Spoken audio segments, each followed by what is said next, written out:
Normally I make my coffee with the pour over, but sometimes I make my coffee in a big old pot, which is what I'm doing today.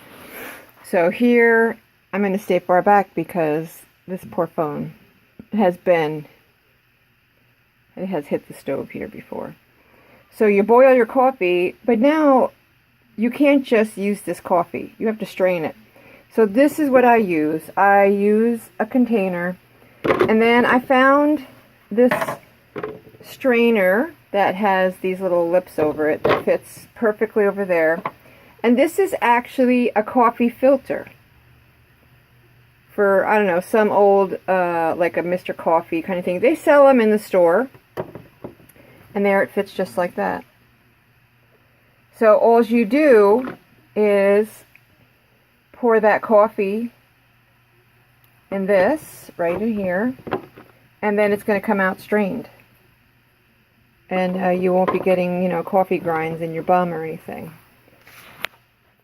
So I just figured I should show you, because probably people are like, okay, I boiled my coffee, but now how do I get all the coffee grinds out for my enema? And that is what I use right there. I mean, you could use whatever you want. Normally I use this. I put this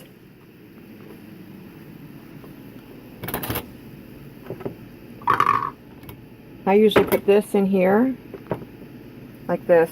I put my coffee in here and pour instead of going through this. But I don't know, I love the way this just smells so great. The house smells like coffee. It just smells fantastic. So every once in a while I actually like to just make the big pot because it smells great. And I live in a basement, and occasionally I don't think it smells good down here. I don't know why. We had a leak about a month ago, and I had no clue. It was leaking under the sink, and of course, that made it smell in here. Above and below, and above and below. Above all the normal stuff, like when it gets, damp down here. Anyway, the coffee just smells fantastic. So, that's what I'm doing today. My head is feeling a bit better, but my body, from the fall that I had, my body is just killing me. My ribs hurt. It hurts to touch them. It hurts to breathe. My shoulder hurts, my shoulder blade. And my left leg is just, it's hurting.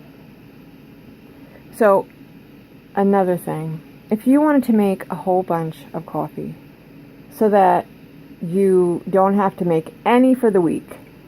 I don't have my little jars in front of me, but I used to can my coffee. So if you take this directly from boiling, filter it out. This is not the kind of jar you would use, but a tall, you could use jars like this. You don't need it that big. You could use the half size of that. And because the coffee is hot, if you put it in there directly, it's going to seal this in so that it's not going to get moldy or anything, because it's going to be sealed. The heat of the boiling coffee will seal the canning jar. You don't need it done professionally where you need to put it back in boiling water to make sure it's sealed well, because you're going to use it that week. But I actually used to do, I would can 12 canning jars at a whack. This way, anytime I wanted to do a coffee enema, they were always in the bathroom in the cabinet, and they were always there. Especially when I wasn't feeling good, it was great to have 12 of them all there and waiting and ready to go.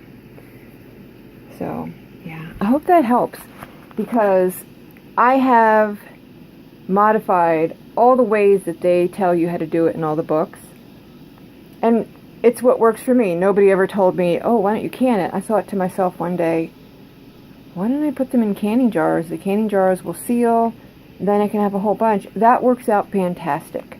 So whenever I'm not feeling well, I still have my canning jars. If I'm having a bout with MS or fibromyalgia or sepsis, I would probably can a boatload. This way they're in there. Every time I go to the bathroom, I could just do an enema. And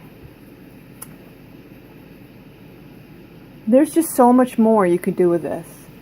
I want to show you some special things that you don't learn.